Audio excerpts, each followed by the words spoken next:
Hey everybody, and thanks for tuning in.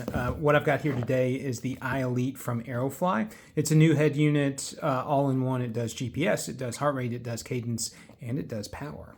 We're going to be talking about that in just a second, and I'm going to get ready and mount this on my bike, get it outside and do some test runs, and I'll be comparing it against the data that I get from my asiamo power pedals paired with a Garmin head unit. And this, if it does everything it promises, could replace both, which is a pretty cool thing for cyclists who are looking to save a little bit of money on their power training. Nicely packaged. It's got a really nice looking box. And then we've got just a basic user manual here with a quick start guide for people who are a little bit more tactile. But for the rest of us in the modern age, you can just use your QR codes and get the app and get the user guide here. Comes with a cadence sensor. This is going to mount to your crank arm and the head unit. I've already powered this up and put in all of my data on it. It was really straightforward. You've got a power button on the side, some clearly marked buttons here on the front, and then the up-down buttons over here to help guide you through. And I found it, just based on having used Garmin's, it was pretty intuitive and easy to navigate. So it should be set up and ready to go. I don't know if there's going to be a calibration run. I'll read up on that later for the power. I assume there is. It's a nice looking unit, textured matte black finish, pretty lightweight, and a little bit bigger than the comparable Garmin, but it's not huge, it's not bulky. This is going to look pretty clean on most bikes. Also in the package, before we get into it, you've got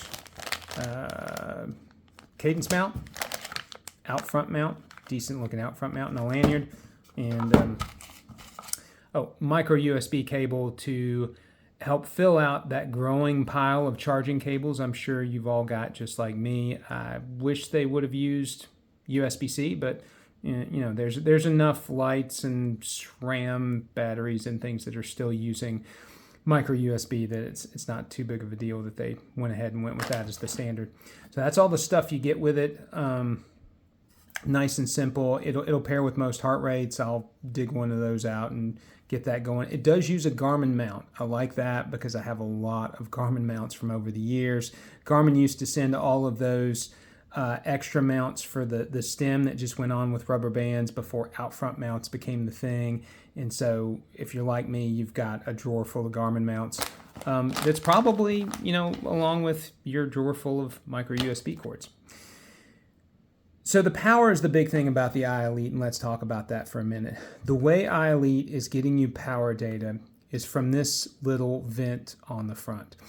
Air goes in here, and based on, the CDA numbers, the wind documentation, I don't know. It's basically based on your drag, and the iElite is using the rider input and the terrain. Because it is a GPS computer, it's gonna have an idea of what kind of terrain you're on and use that to get your power. In theory, this should work great. The more data we can give a head unit about the wind and the rolling resistance and the terrain and our bodies, and the closer it's going to get to the power that you're going to be putting out. And will it ever get as exact as a strain gauge pace power meter? Probably not. But do we need that? Do we need that to train by? I don't personally think we do. I think we just need a nice, consistent number that's trackable over time.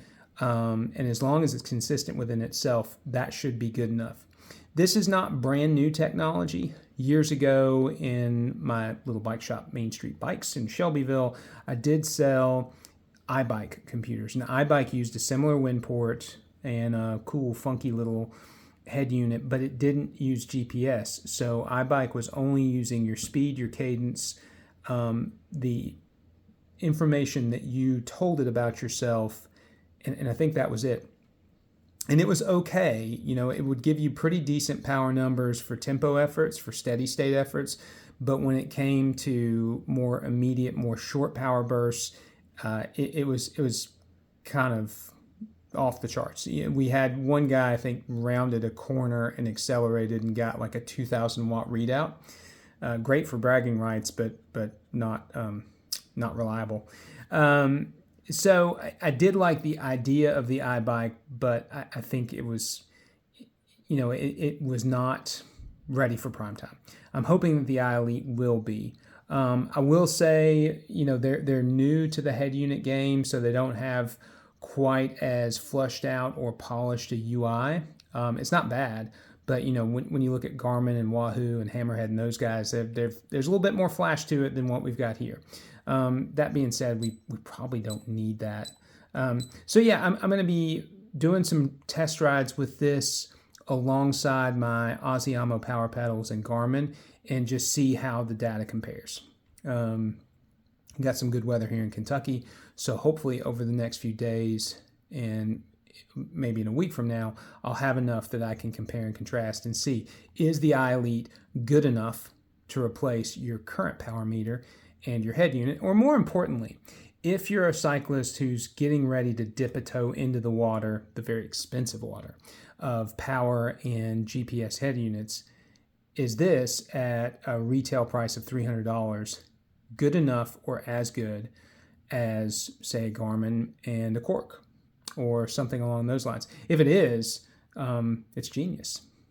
And if it's not, it's less than.